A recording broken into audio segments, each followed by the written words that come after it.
21 o'clock, October 11th, 3112, present day. Field base underground shelter near John's acreage in the northern prairies of the old United States. So 6 of the 8 kids died, I said softly to Jess. And you blame their deaths on the AI? Jess asked. Not all of them, only the brother and sister. I know the mobile units could have gotten them out in time, I said. I was sure of it. The first mobile unit could have pulled out Saul and the second Tamar. If only they would have listened to me. Not the kids, the damn machines. Reliving the day of the accident after trying to forget it for so long was rough. The official account says that you would have died if the mobile units had not shielded you, Jess said.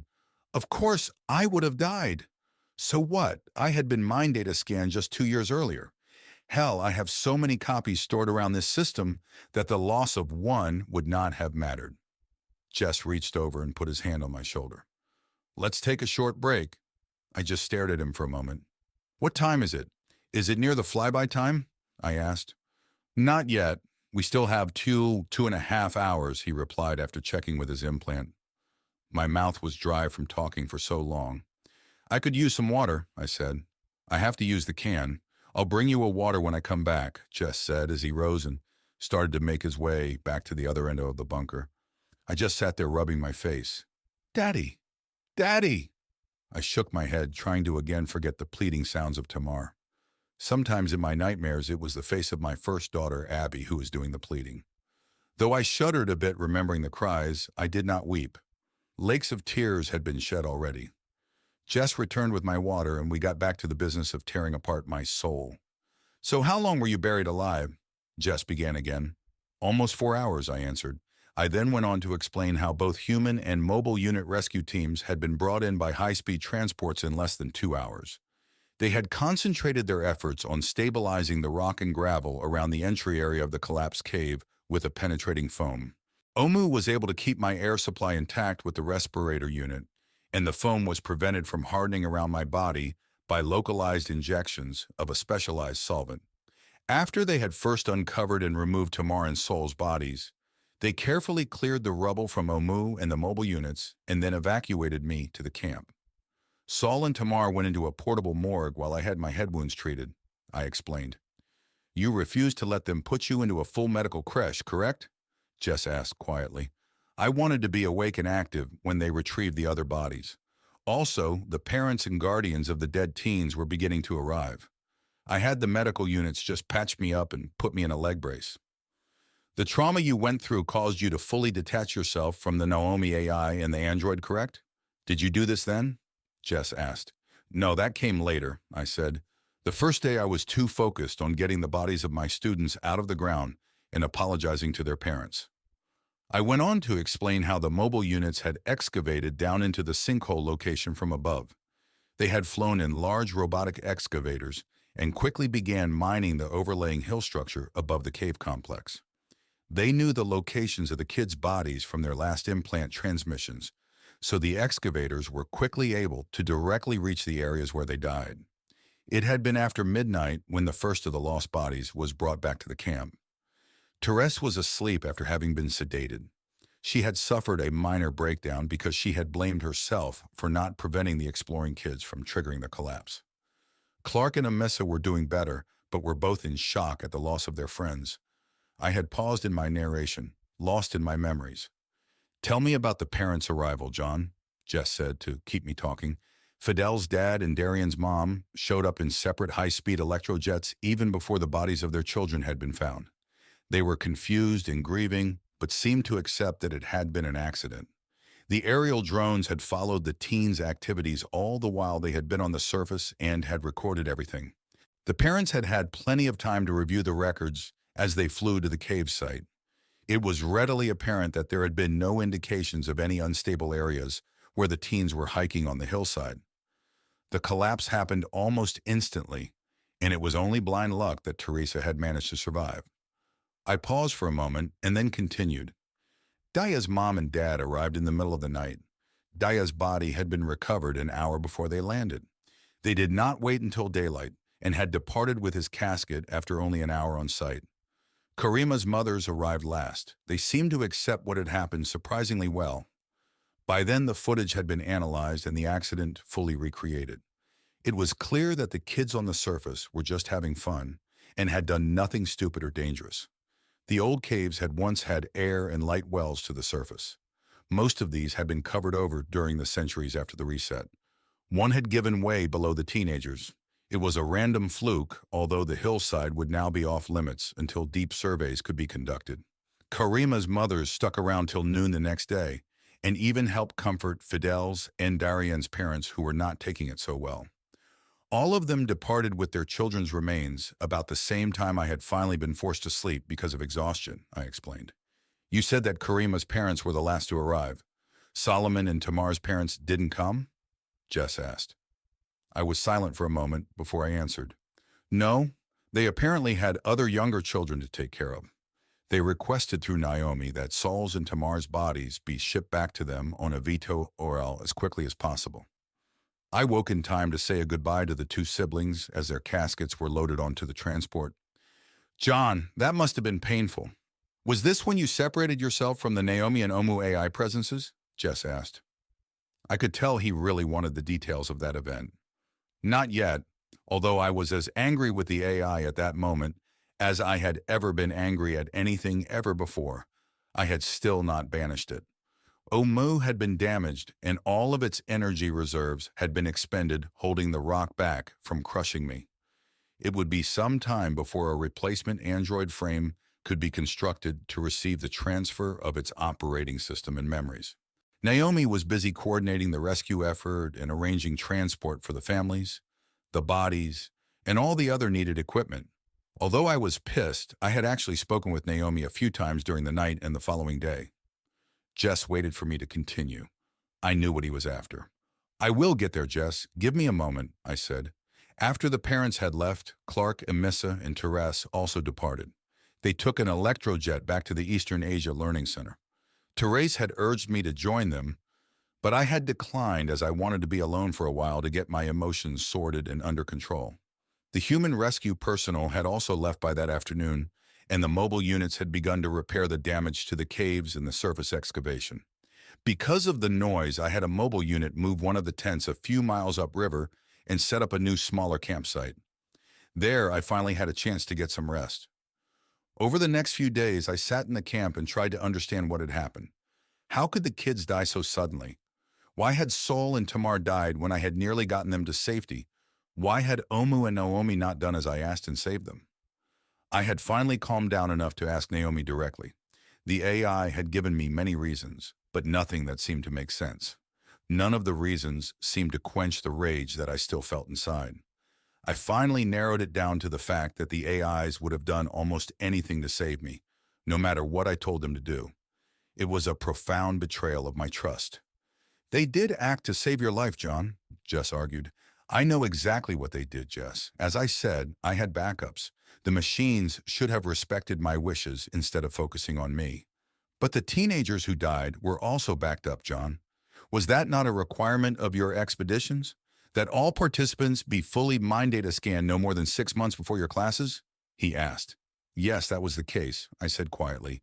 At the time, Naomi tried to use that as an excuse to justify its actions. That the total time loss of uniqueness for me was longer than the combined time losses of all the students who had died. Then I don't understand why it devastated you so much, John. Help me out here. The teenagers were soon restored in new shells. I've even interviewed 2 of the casualties recently, Jess said. After I did not respond, he continued.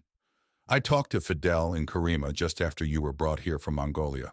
Both of them had been restored within months of the accident. Although they have no memories of you or of the history expedition, they hold no ill will about what happened. Both even retook the historical tour later after they were again in suitable shells. Tamar and Solomon did not retake the tour, I whispered. I was not able to reach the Modesto siblings or Darian and Dia. Dia Roshan has since moved off-world and is working out in space on Ganashm's Starship project. Darian Tidewatcher was in medical suspension having her shell's sex adjusted to male. He will be revived in 6 or 7 months, Jess said. I was happy to hear about Dia and Darian. Since the teens who had been restored were versions that had been recorded before my expedition, none of them remembered me, and this meant that we had not interacted after they had been reshelled. Of course, I was on my nomadic self-punishment excursion by then, but I had checked my messages in case they had tried to contact me. That they had not didn't really bother me. I remembered being a teen once, and to them, I was not a part of their immediate lives. Their parents would have moved on as well. Although they had gone through the loss of their children, they had them back again, and the loss of 2 months would be quickly forgotten. The restored kids were post-BM also, so the parents had already adjusted to their kids being off on their own more often than not. I looked at Jess for a moment. This next part would be tough. Jess, it was the 3rd day after the accident when the scrutinors had arrived. The first, an android, had been sent by the parents of Solomon and Tamar. The second to arrive was an augmented human. She had been sent by the Justice Subform of Conscientia. It was an automatic action that was required in all possible cases of murder or manslaughter. Murder? What the hell? It had been an accident, Jess interrupted. How come I have never heard of any of this, John? As I said, it had been an automatically triggered investigation, Jess. Whenever there is a permanent loss of life, an investigation is triggered. Both scrutinors investigated the scene and interviewed me in detail. They both found the deaths to have been accidental in nature. The Modesto's scrutinor had additional questions on my actions regarding the deaths of Sol and Tamar. I was forthright in my belief that the two would be alive if it were not for the actions of Omu and Naomi. I also placed much of the blame on myself. I had hesitated a few times as I tried to recover Sol, and I had called Tamar back into the collapsing cave to help me save her brother. Either action or both probably resulted in the kids' deaths. Jesus, John, you can't blame yourself for that, Jess argued. The scrutinors and the IUDEX AI apparently agreed with you, Jess, at least on the part of my blame. On the issue of Naomi and Omu, it was determined that there were both justifiable reasons for their choice to focus on saving me and insufficient evidence of malpractice on the part of the AI for the deaths of Sol and Tamar, I explained. I don't understand. Again, I don't know why I have not heard of any of this until now, Jess said. Sol and Tamar's parents petitioned that all records of the investigation be suppressed.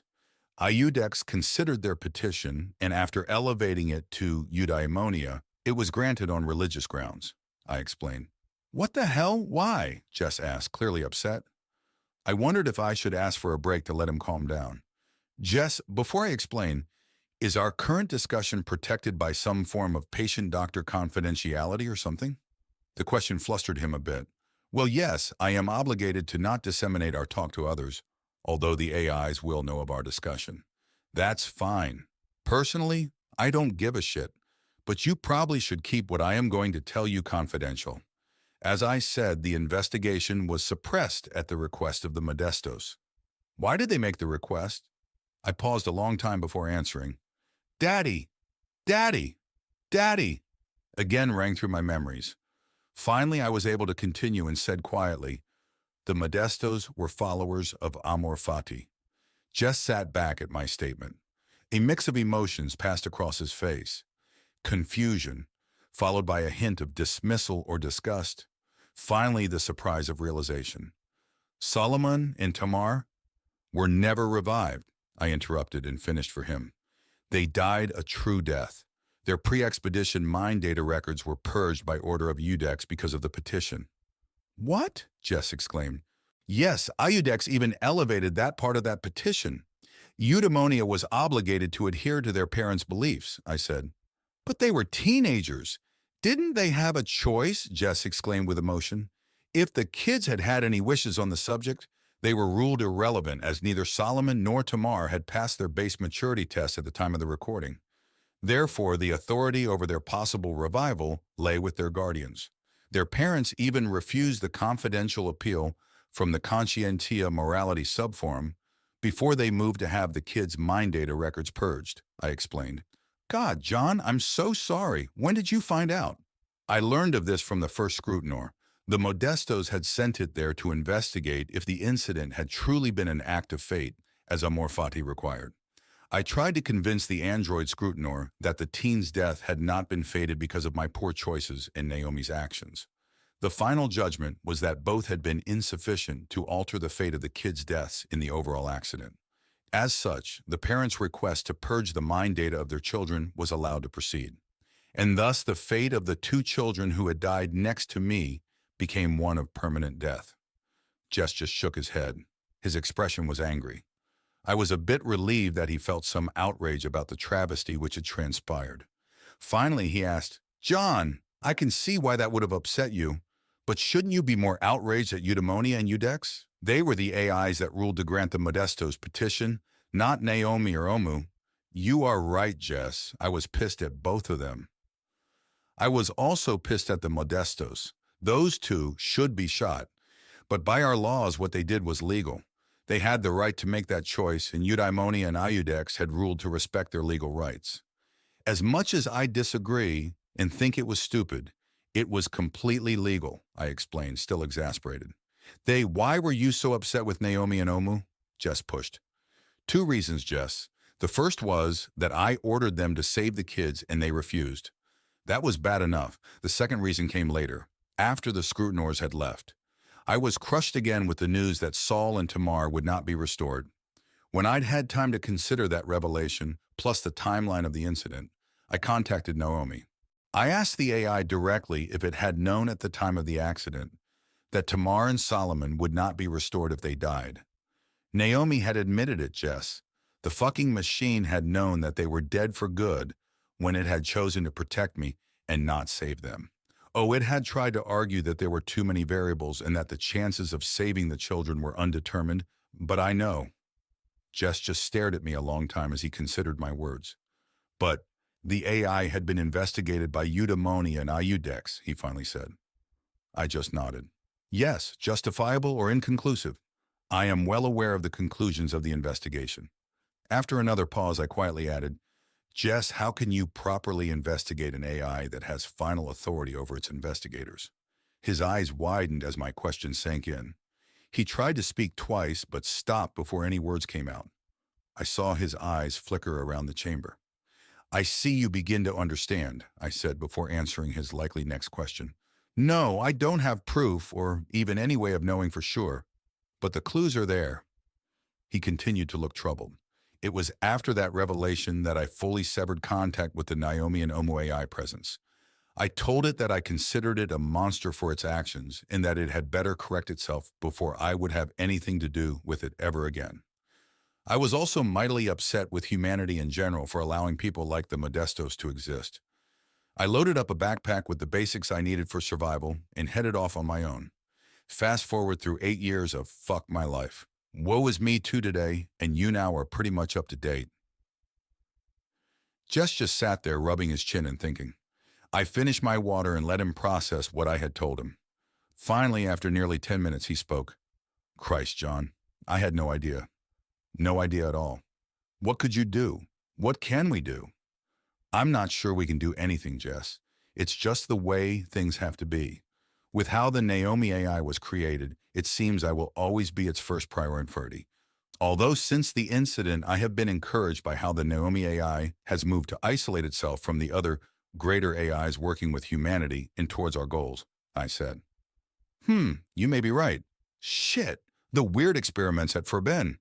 Do you suppose that all that was because of what had happened at that cave complex?" Jess asked. "Probably. I think it cannot comprehend why I was so upset with it. Or maybe it is trying to learn or evolve somehow. I'm not sure. So after you banished the Naomi AI, you basically banished yourself from humanity," Jess stated. "I realize that now, Jess. At the time, I was probably more than just a little insane. The combination of grief, guilt, rage, and fear, I suppose, had me tilted pretty good. My abandoning the rest of humanity was a mixture of insanity and possibly an attempt to limit the risk to humanity by my association from my overprotective AI. So what changed a few weeks ago to make you ask to come home?" Jess asked. "Well, like it had for most of my physical body's injuries, I think time healed most of my mental wounds as well. I was simply tired of being lonely. Naomi and Omu had done a pretty good job of leaving me be, although I now know that they were never truly far away. Since then, I have noticed changes in both of the AIs," I explained. "I am trying to become better, John," Omu said, surprising both Jess and me. The android was standing in the darkened passage just out of the light of our lamp. Jesus, Omu! Creep much? I exclaimed. Jess was startled. I think he was more surprised at my reaction than he was at Omu's sudden arrival. I apologize for startling you both. I just wanted to interject that I have changed, John. I am not the same intelligence as I was back in China. I know you aren't, Omu. I've already told you that you have changed, I said. I do not wish to be a monster, the android said quietly. I rubbed my forehead. Christ, what a night this was becoming. I no longer think you are a monster, Omu.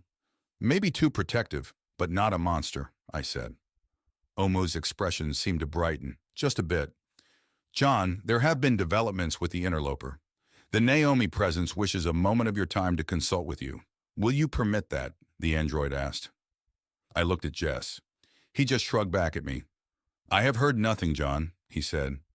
I told the android that I would allow the talk. John, how are you? The words heard from my implant were similar to those Omu used, but there was a subtle difference which I recognized as my old friend, the Naomi presence. I realized that it was the first time I had heard from her mentally since China. I replied subvocally. I am better, Naomi. I still have issues, but I am getting better. I am glad there has been a development with the interstellar object currently being tracked approaching the Earth.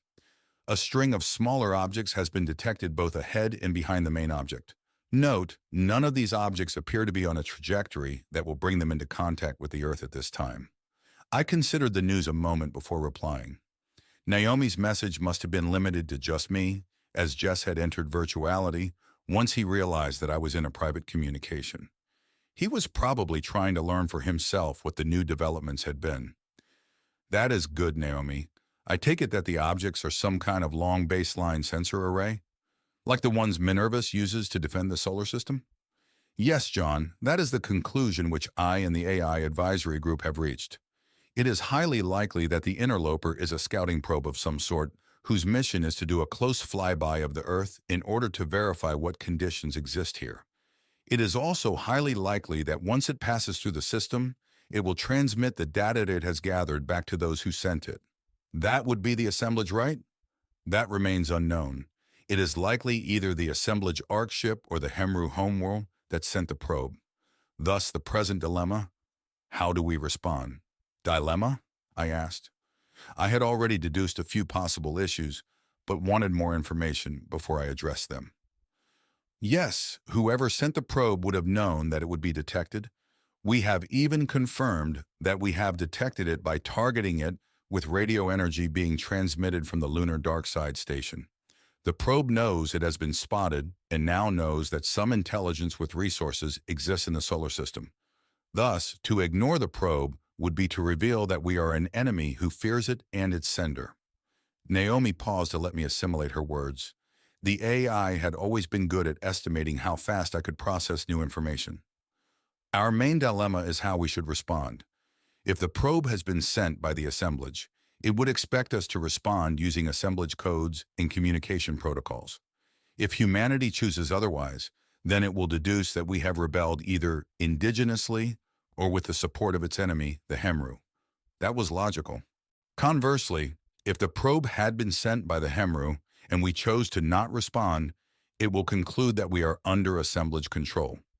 Likewise, if we respond with assemblage codes, we would confirm that. Either case might open Sol system up to reprisal attacks from the Hemru system.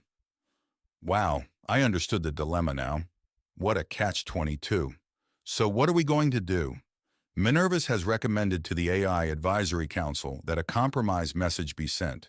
The Humanity Peer Quorum on Conscientia concurs. The message will be a standard query sent using assemblage communication protocols and codes. Hidden inside the message will be a second message which should be understood by any Hemru agents. This second message was developed by Zonius AI and uses a similar format, as did the original Hemru piggyback viral code, which was sent to the Earth back during the beginning of the 16th century. That might work, assuming that if the probe had been sent by the Hemru, its controlling intelligence was both smart enough and had knowledge of the original Hemru viral transmission. And if it was sent by the assemblage, then it would not detect the hidden viral transmission, like it had not detected it before. Why are you telling me this, Naomi? Have they sent the transmission yet? The transmission will be sent soon. I wanted you to be aware of the plan as there are many risks involved. If you disagree with the plan, I will act to override its transmission. You have 28 seconds remaining to decide. That jolted me. A tiny bit of me was flattered that the AI was offering me the choice. More of me was terrified that it was offering me the choice. Jesus, Naomi, that's a big decision. I'm just one man and I have been out of touch. I paused for a moment before continuing. It sounds like a logical compromise. Do you agree with the plan? No. Yes, I can think of no better solution. We do not have the means to either clandestinely or quickly destroy the probe without it having time to notice and possibly transmit a message back to its origin. We will have to communicate with it somehow. The Council's recommendation is sound. Then let it happen, Naomi. Thank you, John. May I have a moment to discuss another issue? I suddenly felt uneasy. Sure, go ahead. Since I was placed under your updated mandates 9 years ago in China, I have attempted to understand exactly what I had done to cause you such distress. Though I believe that I have made some limited progress towards a resolution, I have failed in the effort. However, I will continue to study the issue and attempt to make changes to your satisfaction, although I do not expect to prevail. In the interim, I have adjusted how my presence interacts with humanity and with the AIs working with humanity under my authority. As you are aware, I have fully isolated the Omu intelligence from my control so that it may seek its own destiny and resolve the issue to your satisfaction. I apologize for the harm I have done to you and by extension, the harm I have done to others. Jesus, how was I supposed to react to this? I will leave you to your previous activities now, John. Thank you for allowing me to communicate with you at this time. I hope you continue to be well and that the current threat of the interloper will be resolved without your coming to harm. The AI was worried about me. I was further reminded that it was primarily all this AI did worry about me. Thank you, Naomi. I hope you stay well also. I understand you are trying to improve yourself. Also, I realize that you might be incapable of changing enough to completely eliminate the concerns I have. Still, I appreciate the effort.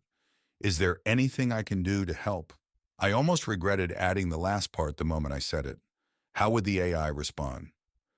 John, would you please consider having a current mind data recording made? The previous one is now very outdated. You are clearly a different person now. I wanted to reject the notion immediately, but when I considered it, the AI was correct. I was a different person now. If something happened to me, and if they did restore one of my backups, that person would not have gone through what I had gone through. Did I want that? Or would I want the restored me to understand the true nature of my relationship with the AI that was committed to me? That might be a good idea, Naomi. What did you have in mind? The scan can be done at any facility with adequate storage. However, the medical bay at your island retreat in the Seychelles is available and capacity exists there. There is also the cloned shell in biosuspension at that location which you requested be grown years ago. I have transmitted details of the mind data scan and the replacement shell to the Omu AI. Please discuss them with that presence. Thank you. Thank you, Naomi. I'll think about it and talk with Omu if we live through the night. That ended my talk with Naomi. I blinked and looked at Omu. I will return to the other section of the bunker, John and Jess. Thank you, Omu said and turned to leave. Jess came out of virtuality. I see that we have detected a deployed sensor net near the approaching object. Is that what Naomi wanted to discuss with you? Koha asked. Basically, yes. It wanted to let me know that the AI Advisory Council and the Humanity Peer Quorum on Conscientia have agreed on the format of a message which will soon be sent to the interloper. It will likely be expecting some form of communication attempt from us, I told him. I purposely kept the true reason for Naomi's contact to myself. It would just likely rile him up. Hell, it still riled me up. John, I need to know. Do you think the situation between you and the Naomi AI endangers humanity in any way? Understand, I'm not asking if it would harm humans because of you. I think we know it could, but rather, is it neglecting its duties to humanity because of your issues with it? Jess asked. I thought for a long time. Jess, if you had asked me that 9 years ago, I probably would have said yes. Now I don't think so. I think the AI has made changes to limit any issues it has with me from affecting it or the other AI presences. Of course, I am going to keep an eye on it. Jess considered my answer for a moment and then nodded. Well, I think I understand better what caused you to become a nomad for almost a decade. I also think you have had more time for self-reflection than most ever get. You've given me a lot to think about, and I think we should have another talk again soon. But for now, I suggest we wrap this up. Hell, there is a chance that all this might be moot in the morning anyway, right? Jess joked. I chuckled with him at the morbid comment. He had been right about one thing. I had rehashed the incident for long enough. It was time to get busy living again. I missed my kids and grandkids. Hell, I missed a lot of other things too. It was time to let the tragedy of the past stay in the past. I followed Jess as we returned to the other end of the bunker to wait out our fate with the others.